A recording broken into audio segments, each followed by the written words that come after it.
It's the Infinite Podcast. Go tell your friends. It's the Infinite Podcast. My God, it never ends. It's the Infinite Podcast with Rob and Court the Q. Hello, everybody, and welcome back to another episode of the Project Infinite Podcast, the podcast covering the infinite and ever-expanding multiverse of fandom for movies, comics, TVs, shows, TVs. Just TVs. We just talk TVs here. Yep. What's your take on the Sony Vio, whatever? It's not bad. I mean, I like TVs that have the Roku embedded into them. Smart TVs. I have a Google TV. Google TV's not bad. It's not bad. If you're a YouTube connoisseur, YouTube TV is actually probably pretty premier. But I just think Roku covers all your bases. That's it. That's the TV. Yep, that's the TV talk. And shout out Mike TV from Willy Wonka and the Chocolate Factory. Mike TV would love the TV corner of this podcast. Yeah, that's the TV talk of the show. TV shows and video games. I'm Rob. I'm here as always with Court. Court, we took a hiatus. Yes, we did, but we're so back. Much like Mission Impossible. Dead Reckoning Part 1 and 2. Yeah. There was a hiatus. And then they came back. Got to do those movies back to back. We'll talk about that. Yeah, we will. Yeah, so we're back. Took a little break. Last episode was about the Thunderbolts, which was good. Yeah. And then this week we're going to talk about three things, really. We're going to talk about Superman, which is ramping up into full kind of promotion mode. Less than a month away from that movie. We'll talk about Mission Impossible: The Final Reckoning, and we're gonna recap, kind of talk about, just debrief on The Last of Us Season 2. Yes. Lots to talk about, but Last of Us, critically and execution-wise, and a bunch of other stuff. So we're gonna forego. We don't really have a ton of news. Really, all our news is kind of like Superman-related stuff. Right. Like I said, it's going into promo mode. We got a bunch of trailers. We got, magazine interviews. Yeah. We got James Gunn talking about stuff. So, I mean, where do you want to start with this? I mean, we can talk promotion first, and then we'll kind of dip into the trailers, because the whole thought process and ideology behind a promotional run, I think this Superman movie is hitting beat for beat for beat for beat. And I know the concern when the run, like, not the run started, but before, was like, nobody's talking about Superman. And then I try to tell people all the time, this is Superman. Like, I don't know where this big whole thing that Superman is a B-list or C-list character came from. Like, if you go ask a kid, like, name three Superman, or name three superheroes, they're gonna say John Henry Irons. Metallo. No, I'm kidding.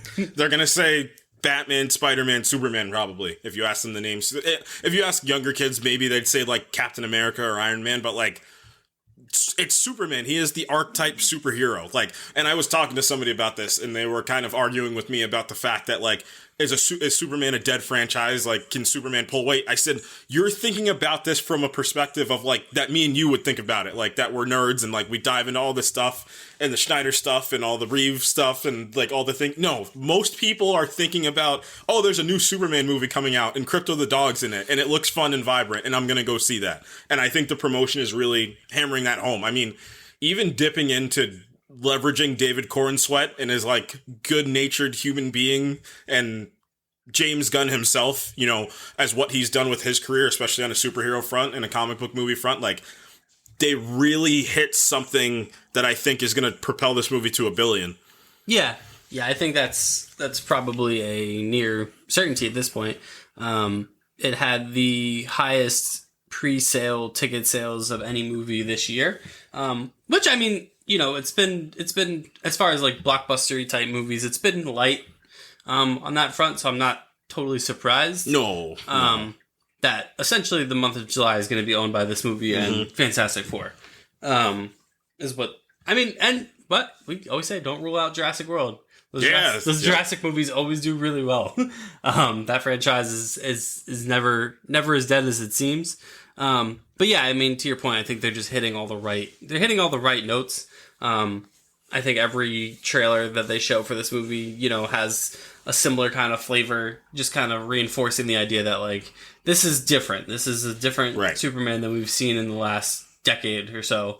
We're kind of mixing modern, James Gunn's kind of modern filmmaking style with the kind of ideals and feel of, you know, the Christopher Reeve era Superman is kind of what this is. It's like a mixture of those two things. Well, my third one, and it's probably the most important one, and it's something that I don't think people are really equating for, because I feel like everybody works in such a movie lens. These characters come from somewhere, and that's comics. And I feel like this iteration of Superman is heavily pulling from a whole bunch of, you know, you want that feel. I think James Gunn has made a real great name for himself. Like, no matter what the comic run is, like pulling and understanding the vibrancy and the frequency that you need to operate on to make, you know, to really translate. Because there's the adaptation, like there's the Logan way to do it, where you say film first. Like, we are making a film first, and that's the first thing we need to worry about. And then there's something kind of akin to this where, you know, you're still worried, you know, obviously the form you're, you know, having this through is film, but also, you know, we want to have the comic book come to life. And I think you're looking at these other side characters. The final Tickets on Sale trailer really dove deep into that. I mean, you see Metamorpho in there. You see, you know, the Justice Society, Justice League in there, the early iteration of the Justice League. Like, I think James and team is really starting to understand. I think there's like an obligation that this movie has, and there's pressure to this movie. Sure, you know? There's tons of pressure. And I don't think I think the pressure is, you know, not everybody's tapped into the way it's just like the Schneider gang versus I think the pressure comes from making a summer blockbuster that, you know, can start a franchise, and not only start the franchise, because they did it in 2013, keep the franchise alive, keep this franchise going. And, you know, at the end of the day, I just think a hopeful Superman that runs up and kids come up and hug him, and, you know, he's saving every bystander that he can. And like that line in the official trailer always gets me, where he's just like, you know, I wasn't standing for anybody except for peace and good. And he's just like, if people were going to die, like, that's his whole MO, is save as many people as I can. Yep. Yeah. And I mean, you know, from the jump, you know, just seeing all the other type of characters that are going to be involved in this movie, like James Gunn, when it comes to these superhero movies, has this gift where he gets you to care about every character that shows up, right? Whether it's the Guardians of the Galaxy, whether it's in the Suicide Squad, like, you know, made Bloodsport kind of like a household name, right? Yeah. Shit, got Peacemaker an entire spinoff. You're talking Peacemaker. What about, you know, the whole first lineup of the Guardians of the Galaxy? Nobody knew who Star-Lord was in 2014. Self included, right? Present company included. Like, I just saw it because it was a Marvel movie and it looked fun, and then it ended up being one of my favorite superhero movies of all time. Right. So, I have no doubt that, you know, he has a gift when it comes to getting people to care about characters, and obviously it's going to work with the core Superman cast, but I also think it's going to work with the likes of Hawkgirl, Green Lantern, you know, etc. I think, you know, that's going to work in his favor as well. And, you know, this movie is, I think it's going to be positioned to be probably like the movie of the summer. Yes. And it's just a good time. Like, I've been saying this, like, I really think it could be this could be the superhero version of Barbenheimer. With this in the Fantastic Four. Yes. And I think for Fantastic Four, if you want to dip into that side and kind of what's the leverage piece for the both of them, I think one of the biggest parts it's the positioning of the way the movies are, because at this point for the MCU, people will go see it. Regardless, people will go off of that alone, people will go to see it. I think people are underrating something for Fantastic Four, and that's the power of Pedro Pascal, which we're going to talk about today. Like, he will get people in the seats, that himself. The Fantastic Four as a franchise from this 1960s aesthetic will get people in seats. And this is, you know, the last movie to come out before Doomsday, correct? Yeah, I think so. Yeah, because they delayed Doomsday to December, so it's going to be weird. We're not going to get a Marvel movie for a year and a half, which is interesting in of itself, unless something magically pops up in the Doomsday spot. Oh no, Brand New Day. I think we're going to get Spider-Man, yeah.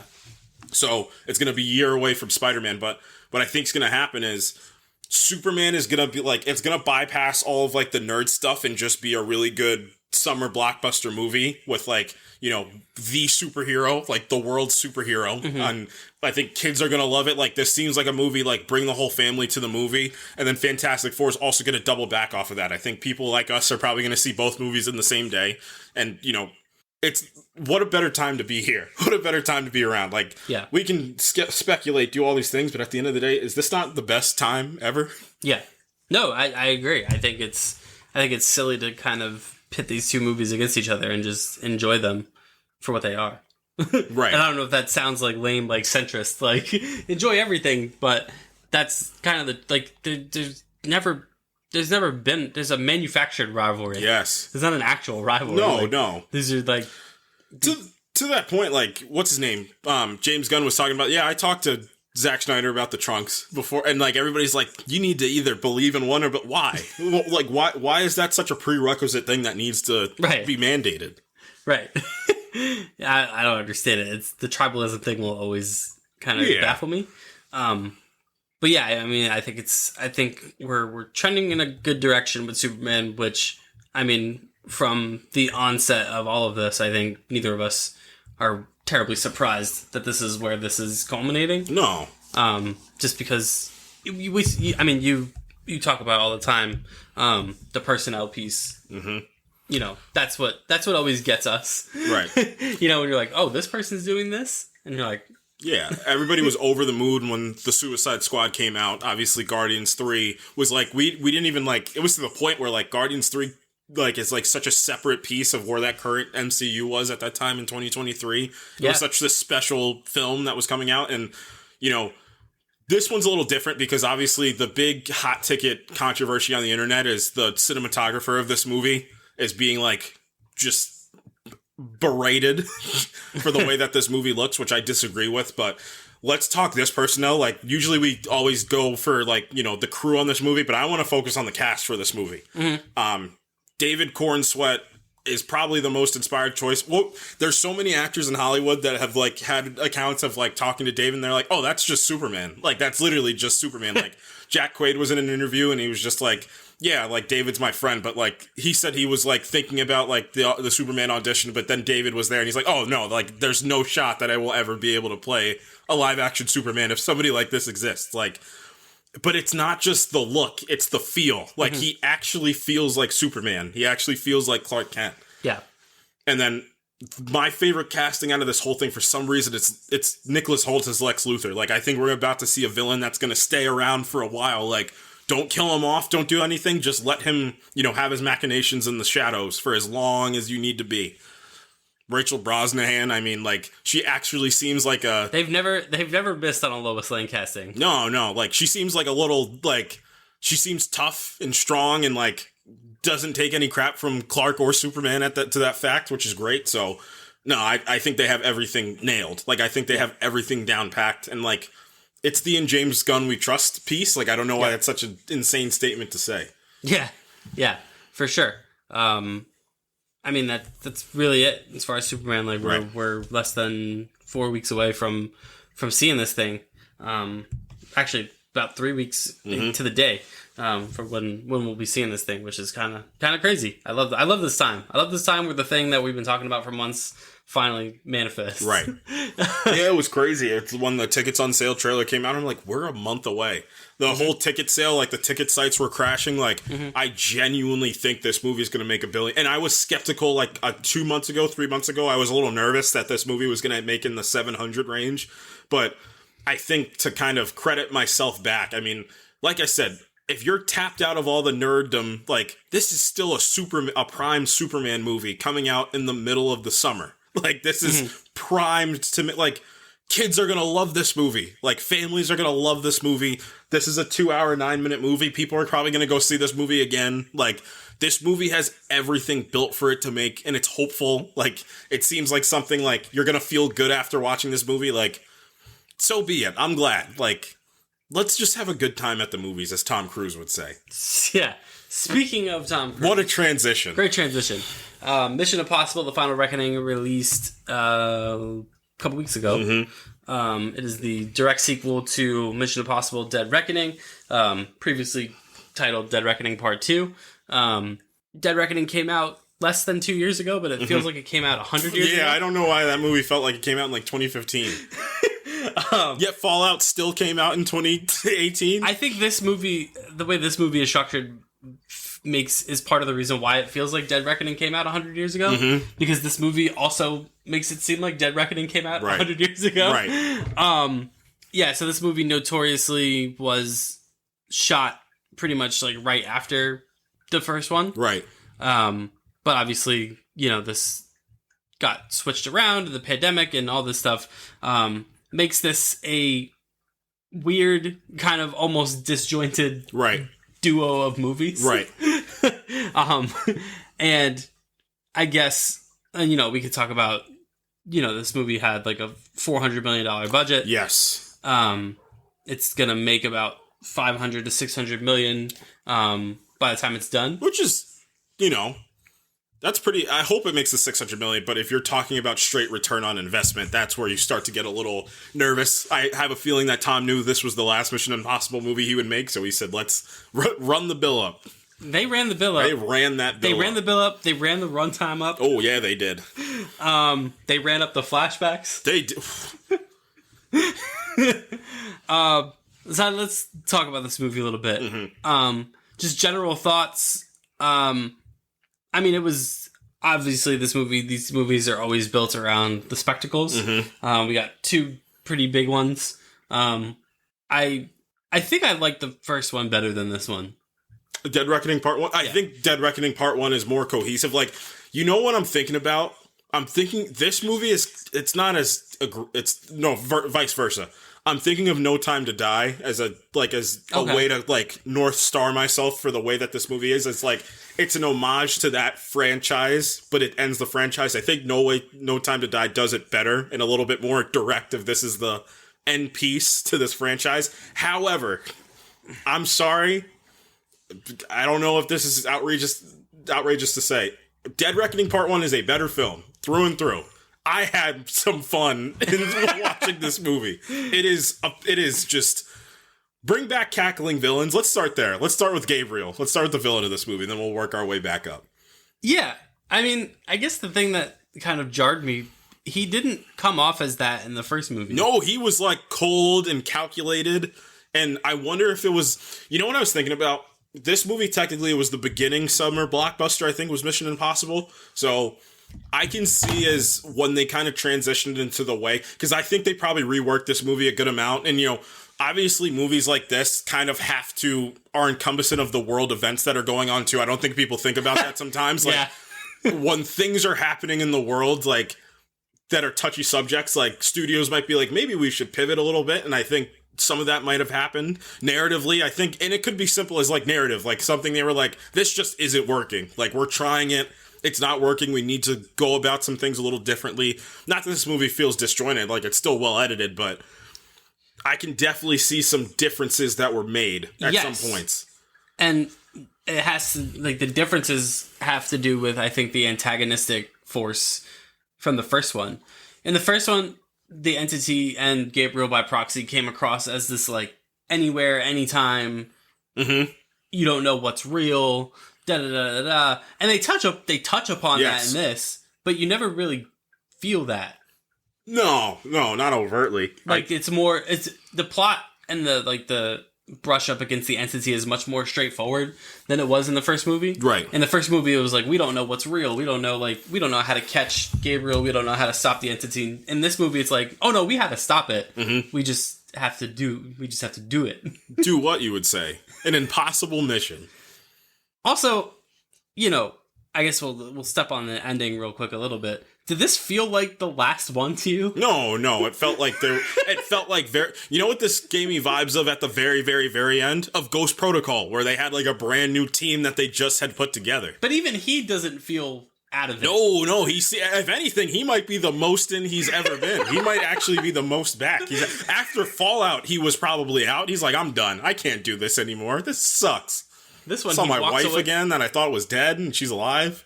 And this one, he has the box, and he's just like, yeah, all right. See you later. Good job, team. We'll see you for the next Mission Impossible. I'm like, wait, you're supposed to be done after this. Yeah, how many impossible missions do we have left? Yeah, so we could just kind of talk about it. So this movie is set 2 months after the first one, the end of the first one. It feels like it's been 500 years. Yeah. Since his hair got way longer in 2 months. Yep. And pretty much the idea is they have the key. Remember the key? Yes. The key from the end of the first one. Immediately loses it. Yeah. They never have the keys. Immediately loses it, but basically this movie is a race against time. The entity is hijacking the nuclear arsenals of every major world superpower and is just he's gonna Ultron this bitch. Yeah, he's gonna... Peace in our time. Yeah, basically the entity is like turning the world against itself. Like it's taking public opinion and skewing it. Bit on the nose, the entity, don't you think? Yeah, the entity is going full Ultron. Yeah, it is. We're gonna wipe Peace in our time. Peace in our time. We're gonna destroy the Earth. I did use the stones to destroy the stones. What? You did what? The entity's gonna nuke the Earth, and then from the ashes of that, we'll build a better one. Will we? No, we never do. we just can't seem to ever figure that out. I don't think the entity thought this plan through. This is my take. Yeah. Because I think even when Ethan goes into the weird entity chamber and talks to the entity, he's like, "You're gonna destroy the world, and then what?" And the entity's like, "Mind your business." Yeah. Basically. Yep. He shows Ethan, or it shows Ethan everything that has happened, everything that will happen. Right. And Ethan's like, "I know what I must do. We have to do the thing that the entity isn't prepared for, but is also prepared for." Yeah, the entity definitely was prepared for everything. It was just a matter of like, can we do this fast enough? Yeah. Can this fit into a 3-hour runtime? We'll see. We'll see. Yeah. That's the true impossible mission. There's a lot in this movie. I made the joke to you in the theater after the submarine bit. Mm-hmm. I'm like, there's a whole nother act. There's a whole nother movie. Yeah, that was quick. Well, all right. So I guess we can keep talking plot, then we can kind of move to action. But this plot is all over the place. It is. It's dense. It's extremely dense. But like, I'm sorry, I was in. Like, I think it's because last year right before Dead Reckoning Part 1 came out, like I rewatched every single Mission Impossible up into that one. So like, my brain still was like, I was so all in on it, and I still am. So from that perspective, I was having so much fun. Like, Tom Cruise's dedication to this, it's absurd. Like, that brother needs some help. That's what powers this whole movie. Yeah, it's Tom Cruise. You're just like, he's doing this. He is doing this. He's absurd. Is he the cackling villain? Like, he's so about the missions. Like, he's so ready to die at any turn. Like, I love it. He loves it. I love it. Yeah. The only other character in this movie that loves the game more than Ethan is Tremel Tillman's character. Oh.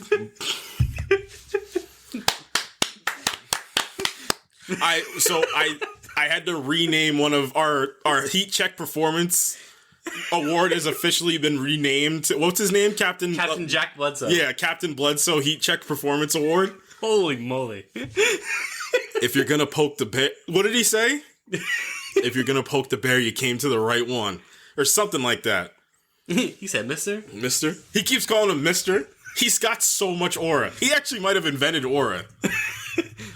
I thoroughly enjoyed that. Yeah, well, for those of you who don't know, he's really risen to fame since Severance had come out. But he's so awesome. He's amazing. Like, they just throw cameos, not cameos, but like they throw people into, like, Nick Offerman's in here. Hannah Waddingham, I think that's how you say her name. She's in this movie. Yeah, like they just keep throwing people into this movie, and it's great. It's amazing. But so yeah, what's the plot of this movie? I mean, we're stopping the entity again. Yeah, so basically the entity is like, I want all the nuclear arsenals. The entity has also, because we joked, we talked about before that Ethan Hunt is the living manifestation of destiny. Mm-hmm. The entity has kicked Gabriel to the curb and has chosen Ethan as his new avatar. Now, here's my question. Why wouldn't you start with that? With Ethan Hunt. He's done every impossible mission, and that's the guy, and you want to go with Gabriel? What's Gabriel done? Kill Ethan Hunt's girlfriend? Yeah, Ethan he's this universe's version of Jesus Christ. And I wish I was being facetious when I said that, but like, the plot tells you that. The plot of these movies, they literally that it was always meant to be Ethan. They literally call him the living manifestation of destiny. Yeah, he said it was always meant to be. I saw you. a thing that was like, what was it? I think it was like John Wick, Ethan Hunt, James Bond, and I forget who the other person was, like go into like a room and battle it out, like who walks out. And I'm like, Ethan Hunt walks out. He's the living manifestation of destiny. He is destined to win at all times. It's nuts. It is nuts. It's crazy that this like semi-grounded spy thriller has given us like a messiah figure. Yeah. But that's what these movies have done, and it's kind of hilarious. So the entity has kicked Gabriel to the curb, and has chosen Ethan as its avatar to fulfill its purpose, which is nuclear holocaust. Mm-hmm. Because Ethan's like, nah. But why would the entity want to do that? We still don't know. To this day, we don't know. There's two things, and one is a franchise thing, one is the movie thing. One of the franchise things that's really been bugging me is Gabriel's character lacks, and it's going to relate back to the entity, but who's Gabriel's like, I don't think, you know what I was thinking? Like, well, we were building it. And then it just never, and you can use ambiguity to a certain extent the right way. This was not the right way to how to accentuate ambiguity because it leaves my care for Gabriel out of the window because I don't know what his beef is. Like, I don't understand why him and Ethan are so, because Dead Reckoning Part 1 is so encompassing that Gabriel is like Ethan's, like, it's his last, like, this is like his, like, arch nemesis. And they never give you anything as to why they hate each other. No, and then it's like in this movie, the motive is completely flipped. Well, you know that he killed, but like, who did he kill? Like, why do I care that he killed? Like, who is this woman that he killed? And he's also positioned as like Ethan's kind of equal. Yes, not physically though. No, more like he's kind of like one step ahead. Because the entity's helping him. No, well, I guess not. See, this is the confusion part. The only time he's one step ahead in this movie is when he kills Luther. But Luther's the most ahead. Like, he's Phineas Free. Like, he's the most ahead. Yeah. so yeah, that's why it kind of, this movie has a villain problem, but also because like Gabriel takes a step back from being like a formidable foe. Right. And the entity is never really like there. Mm-hmm. In the way that it was in the first movie. Like, when you're just like, oh, it could be anywhere, it could be anything, it's manipulating this, and this. Like, it's really just like, it's busy in this movie, like, just hijacking all the nuclear arsenals. Right. And it literally just becomes Tom Cruise and his crew against time. Right. He is destiny fulfilled. And, he knows everything that's going to happen. Because he saw it already. And he just has to not do it. He just... Also, that... You know what bugs me? That plot point where he tells Grace don't go on the ice, that never manifested in anything. She goes on the ice. She pulls him out of the ice, if anything. No, she didn't pull... Oh, yeah, she did. But they did it a different way. I guess. Is it to show that the entity is beatable? I don't know what the idea is. Like... But, like, here's the thing. From a turn your brain off and enjoy the cinema perspective, I was in. Yeah, I love the spectacle. The submarine bit is pretty great. That's where the movie kicks it. Like, really kicks into that third gear. And, Dead Reckoning as a part 1 as a structured film, like, that's the one that you want to go for. Like, this mysterious entity is controlling, like, the physical villain, which is Gabriel. And Ethan finally has a comp to himself, like a physical and emotional comp. And, we're going to get the whole story of what their true beef is in the set. Nope. My man from the CIA from the first movie's back, and he's in this movie a lot. And I like him a lot. He was great. He was great. What's his name? I almost forget his name. The character's name? I always forget his name. What is his name? Why am I forgetting? I forget. He forgets too. He was a minor character in the first one. This movie does a lot of not weird. Some of the retconning works. Some of the retcon is totally ridiculous. Right. Like the fact that the rabbit's foot from Mission Impossible 3 was the original source code for the entity. No, it wasn't. I knew they were going to try to do something earlier from the franchise. And the CIA, the callback to 1 absolutely works. Right. Like bring that guy back. and that whole time, that absolutely works. Yeah. The MI3 callback with the rabbit's foot, No. that doesn't work. Yeah. That's retconning and callback for the sake of retconning and callback. Yeah, because there's a biological weapon. It was a biological Let's weapon. just cut it out. It had the biohazard thing on there. Yeah, like let's stop it. Let's not do that. Let's not do it. Yeah. What else about this movie? I mean, we can go down the characters in this movie. Like, I mean, we could start with Tom Cruise. He's absurd. He's amazing. He's just phenomenal. Like, there's not enough words in the English language to say how great he is as Ethan Hunt. Yeah. He fits the bill. Like, he's just, you can tell he's getting older. Like, he's, well, yeah, they do a whole action sequence off screen, which is great. It's a great bit when it's just the close up. It's the shot. It's just Grace. The camera's just on Haley Atwell. Yeah, and you're just hearing like it's like cartoons. Yeah, it's like a cartoon just like yep, like off screen, and then it cuts back to Ethan and like everyone's dead, and he's like, "All right, we gotta go." Like I really enjoyed that as like a masking of like, yeah, we're not gonna give Tom Cruise. He does get a little fight scene though. Yeah, he does in the submarine. Yeah, he fights that one guy because the entity has a cult, which makes sense. I guess. I do agree with that the entity has, like, these followers that are like, the world does need to end. Why do people fall for it? Cut it out. They've been tricked. You know what's funny about all those cults? The world needs to... You're going to be so mad when you look up, you're like, maybe it didn't need to end. You're like, wait a second. Not me. Not me. I didn't mean me. I just... I meant maybe, like, a lot of us. Haley Atwell's character is back. Grace, I like her. Yeah, she's a great, I have a personal love for Rebecca Ferguson, but she's still great. She's amazing. I love what they do with her character. Like, I love characters that kind of like ascend into something, you know what I mean? Like ascend into a little bit of a higher calling. I really appreciated that. And like her skills are actually useful. Tom Cruise kiss a woman in a movie challenge? No, again? No, he no. Why would he do something so blasphemous? He'll get really close to the point where it's like it's weird that it doesn't happen. Won't they? No, they won't. They actually won't. We don't know. They won't. If they do, it'll be off screen. Yeah, it will be off screen. She also has a little bit of living manifestation of Destiny vibes. Like you're the only person that could snatch this fast enough. Is she on the planet? 8/100ths of a millisecond or whatever it was she needed to do that. But she's good. I mean, she kind of is like there's like A plot, B plot. This movie had Fast and Furious. What was it? 10? Fast X. This movie had Fast X vibes, where it was like Ethan by himself doing a mission, and then the team doing a mission. I was like, what are we doing here? What is this?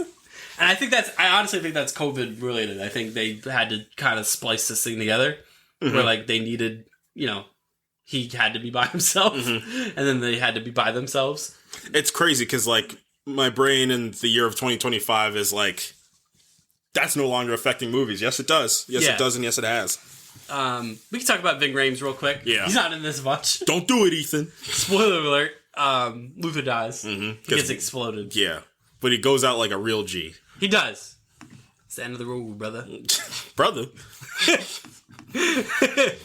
Ethan's my black friend. Please don't do it. But you're right. Luther, for as much as the entity was 10 steps ahead, Luther was 15 steps ahead. He was. Like, you're talking about the Phineas Freak. What is his name? The Phineas Freen or Freak? He knew everything that was going to happen. He did know it. To the point where he left a message for Ethan after the thing was done. It was plugged in to the source code. Yeah. Why couldn't they just use my point and make him the one that actually... Why do the rabbit's foot thing where the entity could have came from Luther from before Mission Impossible 1? Yeah, that would have been cool. Because then it would have been like... Then Luther's sacrifice would have been like go right my wrongs. I proved over the last X amount of movies that, like, I didn't mean to bring the world to the brink, but, like, this is the last, I will kill the thing that I did. I just need to sacrifice my life. It would have contextualized it, I think, a little bit. I think it would have streamlined it a little bit more. I think his death would have meant a little bit more, because, like, I wasn't teary-eyed when he died. Like, I've had character deaths where I've been teary-eyed. Like, that didn't really get me. It's sad. It sucks. Like, Ving Rhames is amazing, but... in terms of where that movie was headed and how much like information is being shoved into your head, like it didn't hit me. Right. Yeah, I think that's this movie's subsequently really long, but also doesn't spend enough time on the stuff, right. like the character stuff, which, I mean, I'm not expecting that in this movie anymore. So, Simon Pegg is in this as Benji. I think this is probably the best he's been in these movies. I agree. And he kind of pulls the Fitz from Agents of S.H.I.E.L.D. card, where like he finally has gotten all the way up to being like, no, I want you to be like a pseudo leader of this team. Yeah. And that's his whole arc. He becomes the leader of the field team versus when he first started. Like that's a full 180 arc. Like he's like leading. Like he gets shot and he's still giving out instructions. Like his lung is collapsing and he's still telling her how to hack into the mainframe, for lack of a better term. Yeah. Palm Clementif is back as the assassin. I think she's phenomenal. She's great. Put her in every action movie ever. Put her in John Wick. Put her and Caddy O'Brien, who's in this movie, in John Wick. Yeah. They're the most John Wick encoded people ever. Yeah. Yeah, she just wants to kill Gabriel. Mm-hmm. Yo, great. Good. Good. Very good. I love it. Shea Whigham is back as, again, this is another retcon that is a little bizarre. That he's John Voight's son. Well, we were in the theater like, what? Like, that doesn't track. Come on, man. He's like, I never knew him, but you killed him, so... I hate you. Alright, man. As much as intelligence as you're led to believe, you still think your dad was a good person. Ethan was good after that. They said good job on killing John Voight. Right. We get Angela Bassett and her crew of characters. Mm-hmm. She's the president now. Yep. She's always phenomenal. I mean, there's not a crazy amount that you could go about. She delivers every single time, both line delivery and just delivery on the performance. It's amazing every single time. We got my guy from Mindhunter. It's her Secretary of Defense. Mm-hmm. So you can't do this. They were beefing in the Situation Room. Madam President, launch the missiles. She's like, no. I won't, actually. I'm going to let Ethan Hunt... She's the only person in this franchise that trusts Ethan Hunt to do the thing. How many times... I did like that bit where Nick Offerman like breaks down like all the other Mission Impossible movies. Yep. He's like, you did this, you did this, you did this. You gassed the security council, and that was 2 months ago. That was 2 months ago. That was in Mission Impossible Dead Reckoning Part 1. We already talked about Tramel Tillman. the best character in this movie. And then at the end of this thing, he does it. They do the impossible mission. What? There's a great... I mean, the biplane bit is tremendous. Let's talk about it for a second. What? Tom Cruise is the coolest guy maybe ever. Because, and this is to my point of like bring back cackling villains, because Gabriel's he's having the grandiose time of his life. Y'all never catch me, Ethan. He's flipping the plane upside down. Tom Cruise is holding on for dear life. I'm like, Tom, you just don't. They made CGI years ago, Tom. You don't have to do this. He said, shut up. Get me on that plane.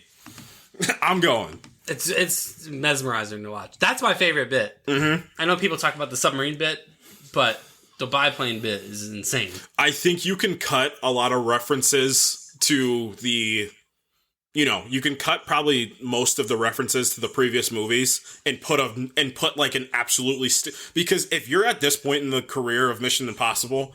and, like, this is the level you're working at, both for, the submarine sequence and the plane sequence, the first act is missing a truthfully inspired action sequence in there, too. I think that's probably why people were so, like... and it's a long movie, so, like, you need a gripper right out of that first act. Yeah, it doesn't really have one. But the plane bit is absolutely insane. Like, there's really no other way around it. Like, and I love, like, the cutting back and forth to, like... the team and Ethan on the biplane, and it's really, really good. And then the way Gabriel dies is like shocking. Yeah, it is. Gets ripped to shreds. It was visceral. Yeah, he like splits his head on the and then just gets on the wing of the plane, on the tail of the plane, and you're like, ooh, shit. My bad. Like it's very sudden. It is. You're like, whoa. And then he jumps out of the plane. We have a broken parachute bit. Mm-hmm. Where it's like one last bit of like, oh no. But of course he's going to be fine. Oh, yeah. You forgot you're talking about Ethan Hunt. Ethan Hunt. And then the movie ends. And was it the final reckoning? Doesn't seem like it. No, I mean, overall, like, a franchise ender, I think they're going to pivot and they're going to pivot, and Tom Cruise is going to step out. I genuinely... He'll step back in, don't worry. He's not out. I think he's going to move on to something else. Like, I think he's going to take everything he learned and, like, start a new franchise of something, but I genuinely, from the bottom of my heart, think he's already talked to Glenn Powell and said, "You're taking this from me." Like, he'll come back in a he'll be like the head of the IMF or whatever. That would be cool if he was the head of the IMF. But he's so good, why wouldn't you just have him in the field? That's what I mean. Like, he's not, like, these types of movies, like, it's supposed to be like, this is the last, like, the person's, like, past their, you know, a little bit past their prime, like, but they're roped into one last mission. That's not what this is. This just felt like another mission. Like, he doesn't feel like he's out. Right. So, I don't know. We'll see. Yeah, that's a good point. Like, why would you take him out of the field if he's still extremely, supremely capable? More than any mortal person? I just think you pivot. You take him out. You insert Glenn Powell or another movie star. Like, you bring Tremel Tillman in. Yeah, you gotta find a way to get Bledsoe back into just him specifically back into this franchise. Obviously, Palm, you have to get back. You have to keep her. I think to the point, like, I don't think you just get Caddy O'Brien right there and just never use her again. Like, I feel like she's gonna be somebody that's gonna, like, you just need to pivot into a new direction for Mission Impossible. Give a younger director, like, the franchise itself. I think maybe you have to scale it back a little bit. I think because this got so crazy. I think you know why Fallout works so well? Fallout still deals with the espionage of the Mission Impossible. That's what I think we can get back to.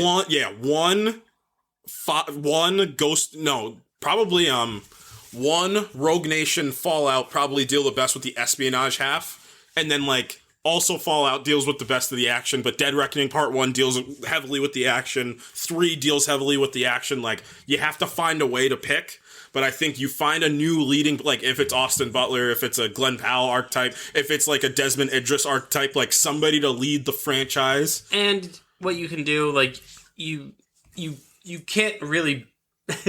Without Cruise, you can't build the movies around the big insane stuff anymore because no actor is going to be willing to do what he's doing. Sure.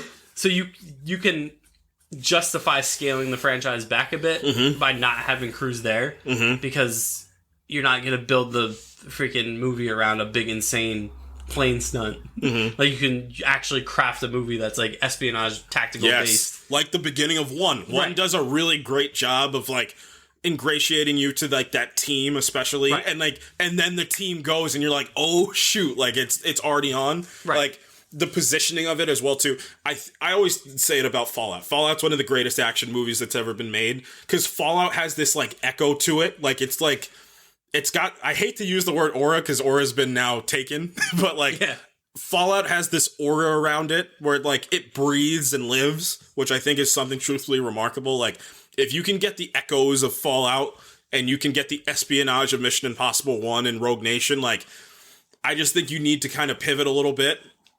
And like you said, scale back the spectacle aspect, but get back into the espionage, get back into, like, the hand-to-hand especially. Like, who's to say, like, you know, Stahelski might not want to take a Mission Impossible movie. Like, I know he's a busy guy, but, like, who's to say somebody that, like, that doesn't want to do it? You know what I mean? Yeah, I agree. I think that's the direction this franchise is going to go in. Because the franchises, they're going to make these movies until forever. Oh, 100%. 100%. Because as long as Cruise is alive, they're going to make these movies. Because he's just going to keep making them. He'll just... Yeah. You know, he's going to... I think he'll slide into, like, an executive producer role of these movies. Which he already is, but that's where he's going to kind of oversee it. Make sure that the franchise is kind of, like, staying true to his kind of vision for them. And then, like I said, I wouldn't be shocked if he shows up in some type of minor role capacity in, like, the next one. Oh, yeah. Because Ethan's definitely not out after this. He gave no... The funny thing is, like, he didn't even give any indication that he wanted to be out. No. If anything, he's like, now I need to make sure the world stays safe. Like, in these these kind of, like, final chapter movies, like, the character at least laments the fact that, like, man, like, I was kind of hoping this would be it. He does not give that vibe at all. No, if anything, he wants more. He's a sicko. He is a sicko. You know who else is a sicko sometimes? Joel Miller's a sicko sometimes. True. Great segue. Yeah, The Last of Us Season 2, man. We talked about a few of the episodes on here. And then I guess we could just kind of recap where we ended up. So 7-episode season of the HBO critically acclaimed show.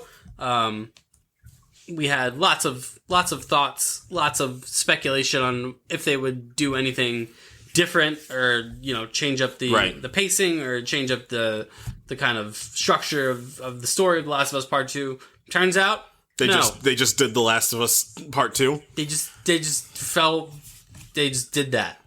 And I would say it was weird. It was subsequently, like, a lot happened, but I think the stuff that I understand why they focus on certain things that they focus on. But I also think it served to the detriment of the narrative of the stuff that happened in Seattle, that it felt rushed. Yeah, I hate to break it because I still think this is a great season of television. Oh, I think so. I think it's very well done. Yeah, and you increase the stakes, you increase the narrative drive as well too. I think what truthfully hurts is it's like you said, it's the Seattle.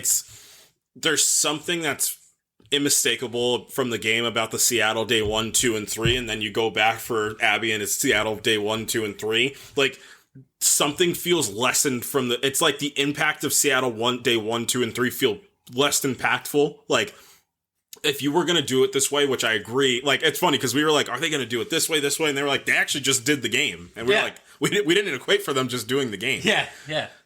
If you're going to go that way, if you're going to choose that route, I think my biggest thing is Ellie's hands are not dirty one bit. No, they soften a lot of those moments quite a bit. Like the major kind of, in my mind, there's 3 to 4 major moments in the game that signify Ellie's kind of descent into depravity. Right. And they kind of either completely erase them in the show, right, or they soften them to almost incidental. Right. With the exception, I will say, of the Nora bit. The Nora bit felt as close to the game closer to the game than any of the other moments. I think they did that really, really well. But the moments I'm thinking of are the one where they totally changed the dynamic of the Dina pregnancy reveal in a way that lessens Ellie's descent to depravity, because in the game, as soon as Dina talks about being pregnant, Ellie's immediate response is, "Oh, now you're a liability." I think she even outright says it in the game. Like, you're holding me back now. Where in the show, it's kind of treated as like this, oh, this is a sweet moment, like, I'm going to be a dad kind of bit. And I'm like, she says a lot about kind of like becoming someone else, but it's never really shown. And then the other bit, obviously, is the bit with Mel and Owen, which again comes across in the show almost accidental. Where in the game, it's very intentional, like what she ends up doing. Yeah, like even down to the bits in the game where Ellie's hand's shaking and she's really starting to see the cycle really starting to repeat itself. Like, the trials and tribulations of Joel Miller going to the next generation. And, they kind of lob it for themselves, and it's, cameo from Tony Dalton time when Joel comes back later in the season. That line of like, I hope you do a little better than me next time. And then Ellie she physically can't. Like, she is a violent and they set it up again with the therapist character with Gail as well too, where Gail's like, anything she's doing isn't because of Joel. She has it in her. So a big part of me wishes, like, I think that's the simple fix, is like, she needed to get her hands dirty. Like, that's why she is who she is. Like, she's about that life. Like, it's ingrained into her. She doesn't, besides Nora, she never really goes out of her way to kill anybody. Which, I mean, it sounds it sounds like complaining for the sake of complaining, but like the whole game of Last of Us Part 2 is built around this premise that like Ellie is so consumed by vengeance that she can't see the forest for the trees. And the show never really feels like it gets there. Right. Again, aside from the Nora bit. I think the Nora bit is as close as you can get, and maybe they thought that was enough. Maybe they thought that the bit with Nora was enough to show that she's kind of consumed by the vengeance. Right. But for me, that almost felt out of... weirdly enough, that felt out of character. Mm-hmm. Because the rest of the show did not tell me that she was feeling that strongly about it. Right. Because even like... I liked the bit where she kind of like says her piece in Jackson, and then... But like at the same time, like... It's a lot. It softens it a little bit that she's just not like out and out defiant and leaves, you know. And then I mean, just those 3 days felt a lot happened very quickly. It's like the Game of Thrones. It was like the Game of Thrones season 8 thing where like the characters are just going everywhere at like. It never felt like a true odyssey, right? Like through Seattle, right? It just felt like we're here. And now we're going home. Yeah, and funny enough, Dina does a lot of the heavy lifting for that. She's outstanding. Oh, let's just talk about, I mean, the true MVP of this season is Isabella Marcet. She is she's unbelievable. You want to talk about, like, propelling your career to, like, being, like, a household A-list actor? Like, The Last of Us mixed with Superman, like, you are the A-list of it. You're gonna be in that upper echelon soon, if not now. Like, she is rugged and tough, but she's also tender. She's sweet, but she's not like sweet of like somebody and going and giving you like, you know, oh, I thought of you and I gave you this. Like, she's sweet and like she believes in you and she makes you feel like you can do certain things. Like, probably why Jesse kept going back and like and like her character flushing was really well done as well too, to be like, you know, where did you come, like, you know, I watched my mom and my sister die, like, while I was so young, and you know, Ellie's like, I'm so sorry about that, and Dina's like, it's all right, like, gotta keep pushing, right? Like, she's such this person that lives in that world, but to your point that you made at the beginning, like, she's the one that, like, she's kind of like a hippie, like, she's like, I figured it out, I'm good, but then when she finds out she's pregnant, like, so many things could have went wrong for that character and that performance, but everything went right for that character and that performance at that time. She's phenomenal. She's believable, which I think is important. Like, I love it. Like, and also, you know, to kind of couple with that, Jesse as well, it was great this season. Yeah. Just not enough of them. No, and like that character finally got flushed out to the point where it probably should have been in the game as well too. Like, to the point where, like, if you would have gave everything that you gave Jesse in the show, put it into the game, and then Jesse dies in the game, I would have been like, obviously it sucked, and you're like, oh shoot, but then I would have been like sobbing, oh shoot, like, yeah, he comes in the show. He comes across as very like, he almost feels like the de facto leader of everything. He's super capable, you know, and that's the other thing too that kind of was kind of odd about Ellie's writing this season is they portrayed her as this kind of like dumb brute type character, which is not how she's portrayed in the games at all. In the games, she's portrayed as very cunning, you know, kind of like 2 steps ahead, right? Always kind of like analyzing and thinking about a situation, and then they kind of like imparted all of her wisdom into Dina's character, and they kind of gave them like this like smart character, dumb character dynamic, right? Which kind of also I felt hurt Ellie a little bit. Yeah, I think it was just pretty. It was, the way they wrote Ellie this season was a little confusing. I think she lacks a slight bit of maturity as well too, that the game really did a great job of like getting her from the 14-year-old to the 19-20-year-old version of Ellie. Like, it did a really good job in the game of being like, if this is going to be our playable character, like, it's going to mean something. Like, but the funny thing is the show in the first 3 episodes does such a great job about getting her there. Like, the tough part of where people were nervous about, the show gets her there. Now, and the game just can't, or the show just can't figure it out after that. Like, I feel like they had a little bit of trouble. And you know what's funny about us saying all this? Season 3 might recontextualize all of this. Like, this season feels like the back half of the season felt very much as the bridge point of where we need to go. Yeah. And I mean, you know, it just felt like because they were writing for a TV show, they were hesitant to make the main character side kind of antagonistic. Like, they were kind of hesitant to go that far. Yeah. Like they were hesitant to make people dislike her. And it's got to be a cognition thing especially for Bella Ramsey, because unfortunately they get so much hate for absolutely zero reason ever, and people are just horrible human beings. But yeah.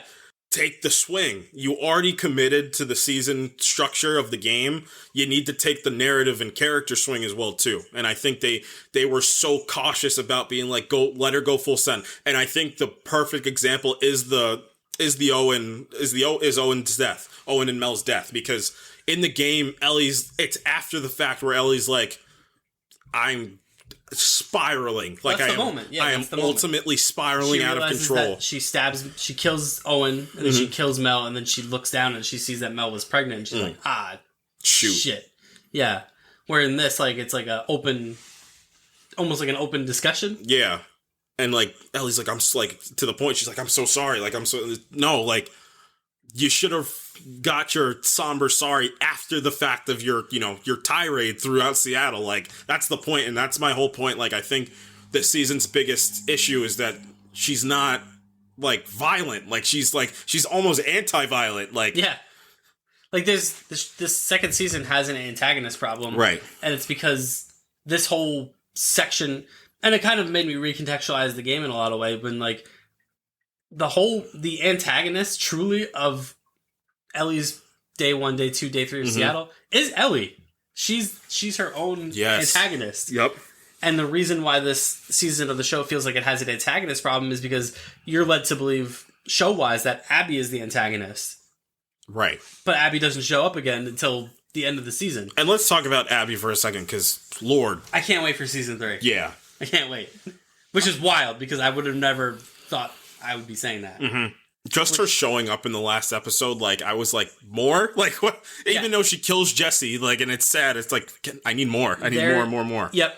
And I think it's a writing thing where it's like, it's a writing and it's a performance thing where, like, that character just feels so dynamic. Right. That you're like, wait, now we're going to get a whole season with this character? Like, I'm kind of in. Which is, like, the opposite of how the game makes you feel, to be honest. Where, like, the game, you're like, man, now I'm Abby and I don't want to be here. And then, like, you slowly start to kind of warm up to her as you kind of see what she deals with. But the way Caitlin Dever portrays her as this kind of just, like, force of nature, and then she disappears after the Joel thing, and then she reappears at the end of the season as, again, like, this just force of nature. And you're like I'm amped. That I think they already announced that she's going to be the lead. Yes, season 3. Yep. Which I think is probably going to be a beneficial pivot. Feels that way, which is wild. Yep.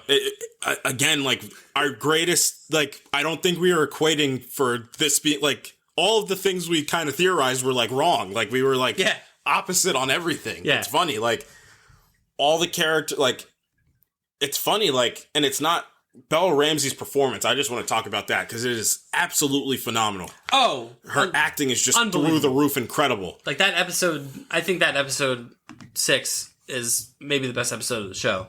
Yeah, with Joel. Yeah, the flashback episode. It's 2 and 6. 2 and 6 are the best 2 episodes of that season. Yeah, I think 6 is right up there with, like, episode 3 of last season. It's amazing. Just Ellie's structuring, I think that's their miss, man. And I hate to say it, it's like ripping me apart to even say it, but yeah, but I mean, it again, they softened her for I don't know the reason why they decided to go that route, but, like, again, it feels like they wanted to not have people dislike the character. Right. Is my only theory. Right. Is that they wanted her to have some sort of redemptive quality, but, like, it's really not the point of the second game. Mm-mm. She's not supposed to be...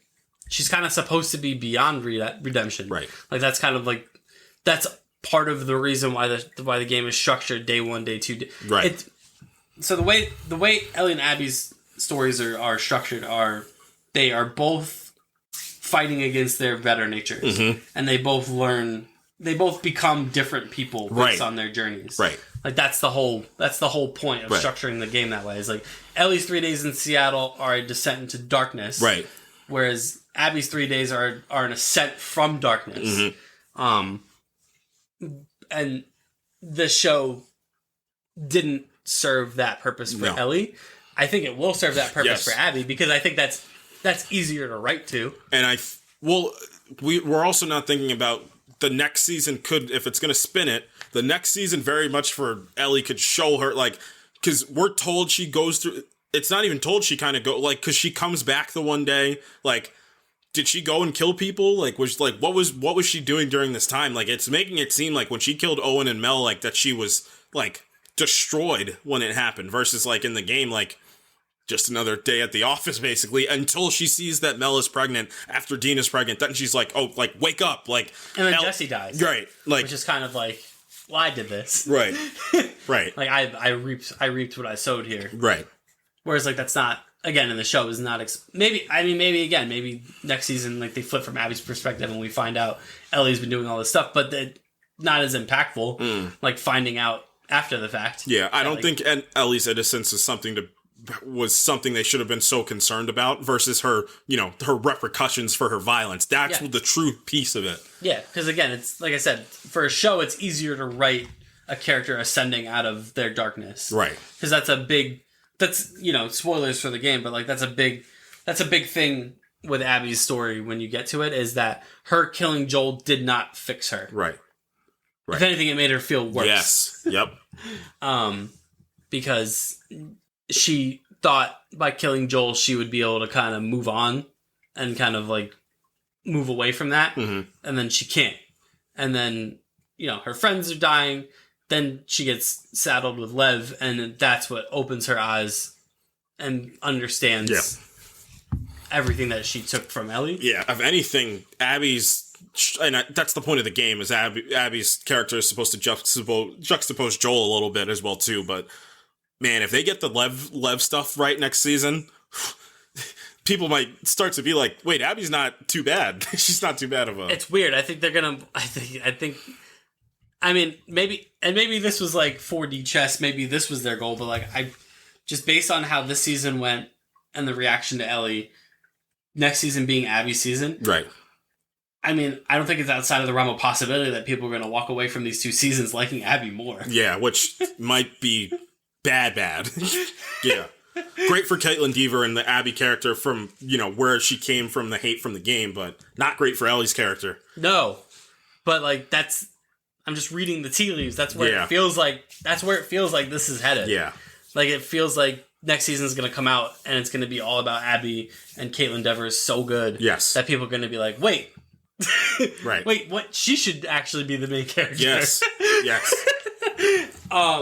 And I think that's just, again, I think they as ambitious as the show has been, it lost its teeth a little bit in probably the moment that it needed them the most. And that's with Ellie's descent into darkness. Right. I think they didn't go far enough. Yeah, I feel like it was fear to hate Bella Ramsey too, that part I feel horrible about. Yeah. Like, imagine that's what you have to worry about. Like, people suck, but also just let it run. Let it run. Yeah. Yeah. We could talk about Pedro Pascal for a second. Give him his flowers. Yeah, it's Pedro Pascal. Like, it's the same Tom Cruise in the Mission Impossible. For like, what more can I say? Like, he's inspired, amazing. Brought it in episode 6. He's just phenomenal. Oh Lord, man, Tony Dalton. Shout out Tony Dalton. The best Pedro Pascal dad stand-in you could have thought that you never would have thought of either. Yeah. But just that whole episode 6 was just, you felt it, and you felt, again, that would have that episode would have made everything else so much stronger if they had juxtaposed that with Ellie turning into a monster. Just like Joel did. And then Tony Dalton comes to Ellie. What did I tell my son?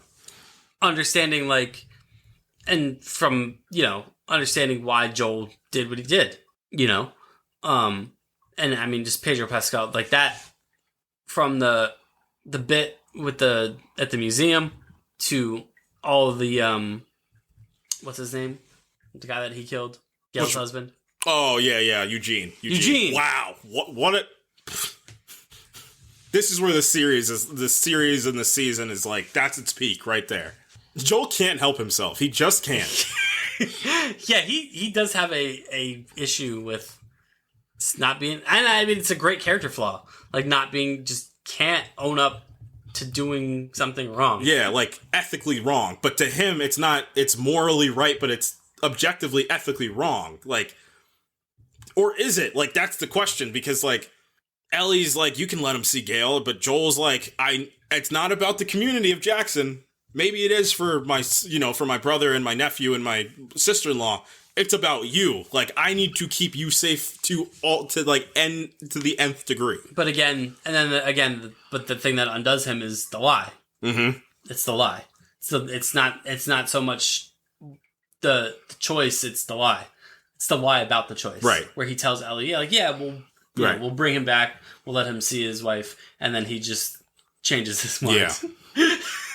and he kills Eugene. Great performance by Joey Pants. Yeah, Joe Pantoliano. No, Joe, you can't do this to me. Man. That was powerful, though, when Joel was like, if you have any last words, I'll relay them to Gail. And he was like, wasn't about that. Like, I wanted to hear her last words, Joel. And Joel was like, well, sorry, buddy. I'm the guy with the rifle. So, and then, him, shout out Gail, by the way. It was way worse than we could have imagined. Yeah, it was way worse.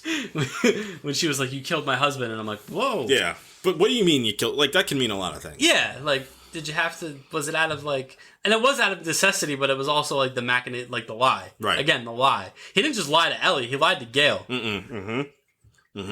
So shout out Gail being so, she said she couldn't really forgive him, but shout out her even like freaking doing the therapy for him. Right. Because I wouldn't. Right.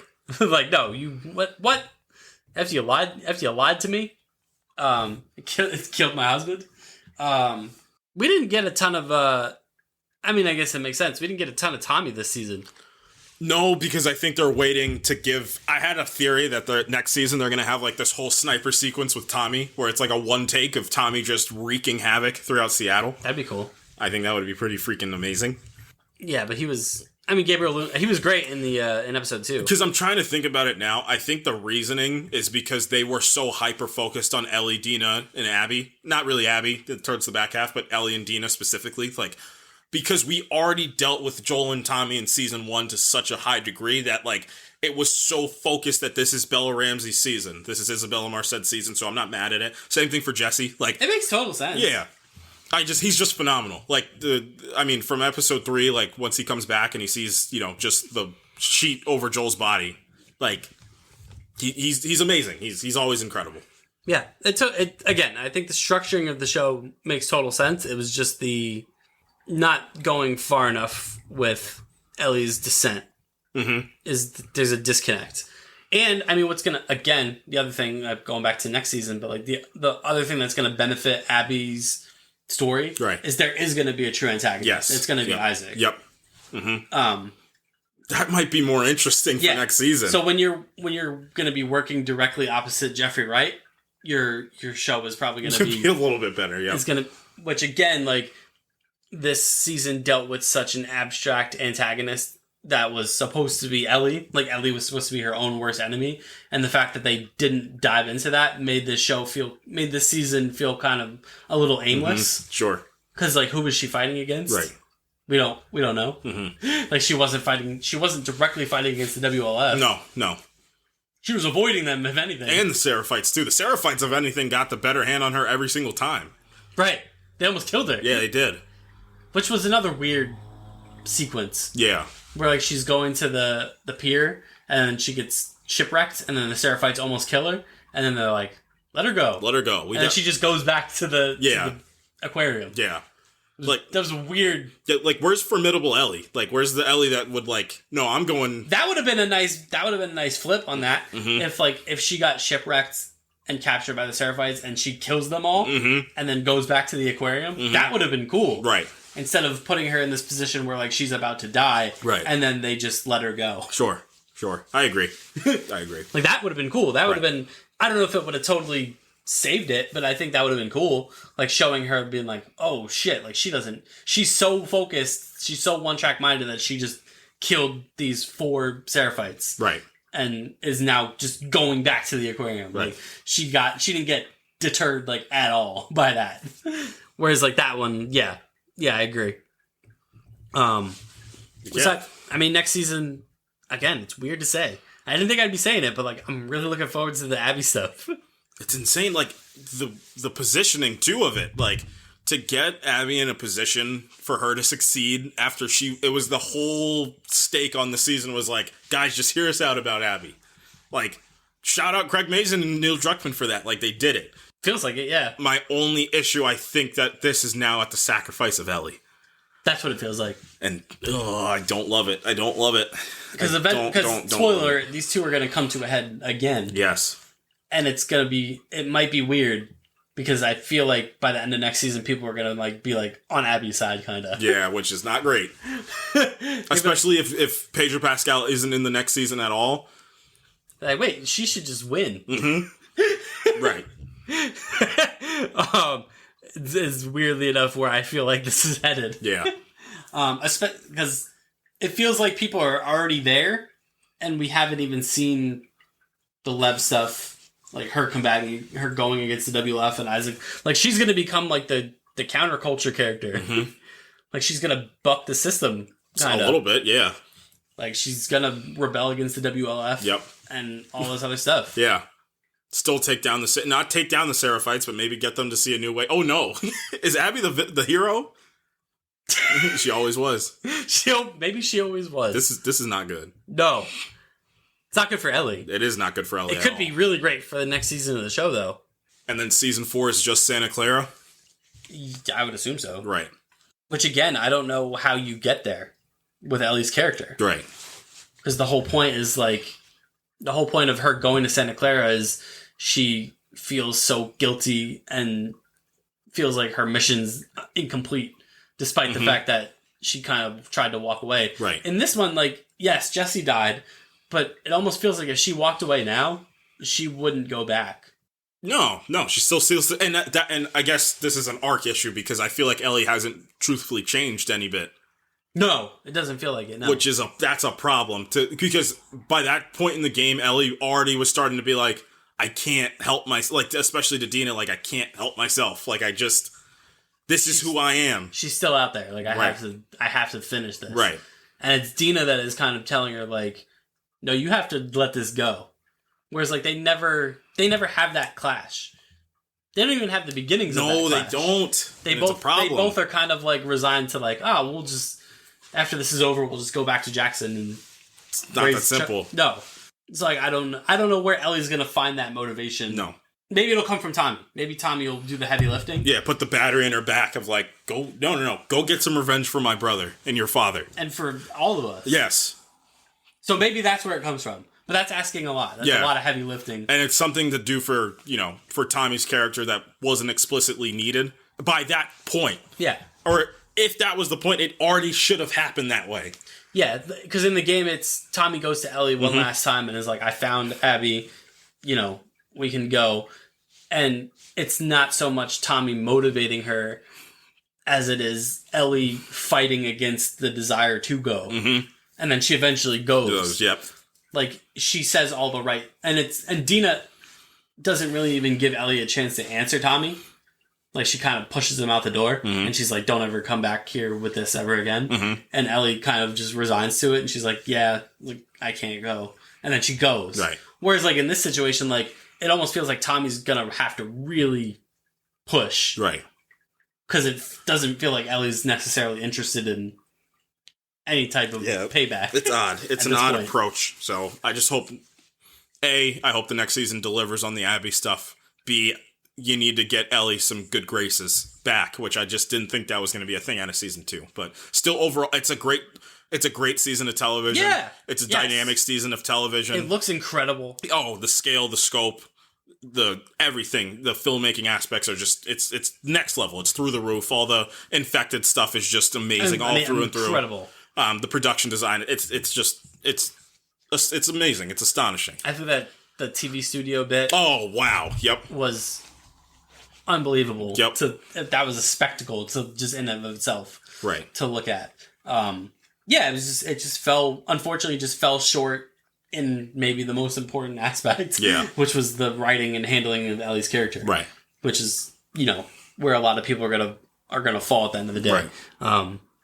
But we still have another season. Next season is going to be Abby driven. And I'm really, really looking forward to it. Yep. That's it. We're done. Mission Impossible, Last of Us, wrapped up. We're heading into the troves of the summer now. Yep. So we got a lot of stuff to cover in the next month or two. Yep.